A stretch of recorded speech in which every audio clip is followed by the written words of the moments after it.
জুলাই সনদ যদি সংবিধানেই অন্তর্ভুক্ত করা হয়, ইভেন নির্বাচনের পর পার্লামেন্টে, সেখানে সংবিধানে জুলাই সনদ সংসদের মাধ্যমে যুক্ত করা হলো, তারপরে কি এটা যে চিরস্থায়ী হচ্ছে এই নিশ্চয়তা কেউ দিতে পারে? আচ্ছা, এখানে একটা ক্লজ আছে যে প্রস্তাবিত যে খসড়া, প্রথমে সেই খসড়ায় বলা হয়েছিল জুলাই সনদে যা যা থাকবে সেটা নিয়ে কোনো আদালতে প্রশ্ন করা যাবে না, এটা জুলাই সনদের একটা লাইন ছিল। এখানেও আবার বিএনপি আপত্তি জানিয়েছিল।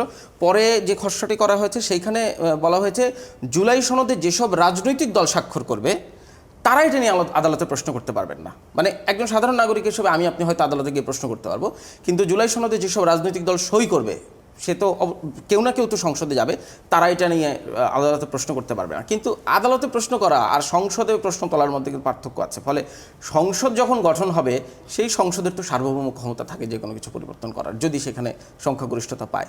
এখন উচ্চকক্ষ নিম্নকক্ষেরও একটা বিষয় আছে।